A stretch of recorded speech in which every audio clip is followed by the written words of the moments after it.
তো বন্ধুরা দেখো, বাবু উঠে গেছে লাউ গাছে লাউ পাড়তে। তার মানে বাথরুমের চালের উপরে লাউ গাছ লাগিয়েছিলাম, তো এই গাছে লাউ আগে পরে হয়নি।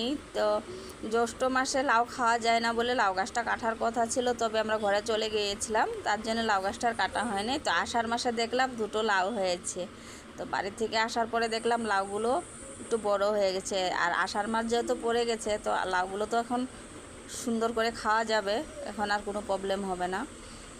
কারণ শুধু জ্যৈষ্ঠ মাসটাই লাউ খাওয়া যায় না, তো আষাঢ় মাসটাতে লাউ খাওয়া যায়। আর এই এখন তো কোনো সিজন নাই লাউ, এখন খেতেও ভালো লাগবে। আর যেহেতু গরম গরম পড়েছে, লাউ খেলে ভীষণ শরীরে লেগেও ভালো, পেটের জন্যও ভালো। তাই দুইটা লাউকে আমি বললাম বাবুকে পেরে দিতে।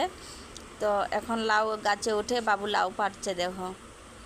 তো এই যে দেখো লাউটা উঠাচ্ছে, কেটে নিচ্ছে লাউগুলোকে।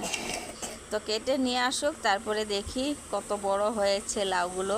আর তোমরাও দেখতে থাকো। এই দেখো একটা হাতে, আরেকটাও কাটবে এখন। তারপরে দেখো বাবু দুটো লাউ পেরে নিয়ে আসলো, বেশ বড় হয়েছে। কারণ সিজন ছাড়া এতটুকুই যথেষ্ট, যেহেতু কোনো সার টার দেওয়া হয়নি গাছে, তবু যথেষ্ট হয়েছে। আরও বাকি জিনিসগুলো দেখিয়ে দেই। আমাদের গাছে দেখো করলাও লেগেছে, আর এই করলা গাছটা নিজের থেকে উঠেছিল, তাই আমি একটু ওয়ালে এমনি উঠিয়ে দিচ্ছিলাম। তারপরে গাছটা একটু বড় হয়েছে, এখন দেখছি বেশ কয়েকটা করলা লেগেছে।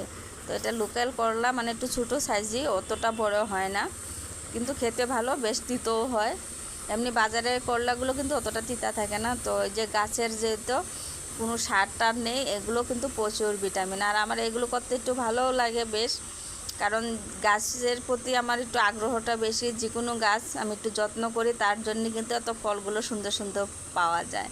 তো ফেসবুকেও ঠিক তাই, এরকম পরিশ্রম করলে কিন্তু ফল পাওয়া যায়। আর এই দেখো একটা হাতি লঙ্কার গাছ, যে গাছটা আমি ধরেছিলাম সেটা হাতি লঙ্কার গাছ। আরও বেশ কয়েকটা লঙ্কা গাছ লাগিয়েছি, সূর্যমুখী লঙ্কাও কিন্তু হয়েছে অনেক। আর এদিকে দেখো মিষ্টি কুমড়োর গাছ, ডুগোগুলো খুব সুন্দর হয়েছে।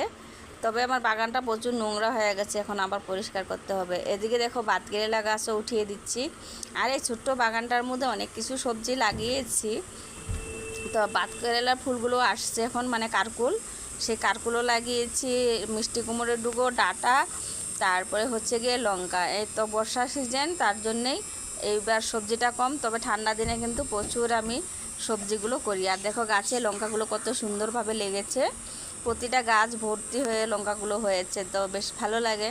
আর এদিকে একটা কুয়াশ গাছ লাগিয়েছি, সেটাকেও চালের উপরে উঠিয়ে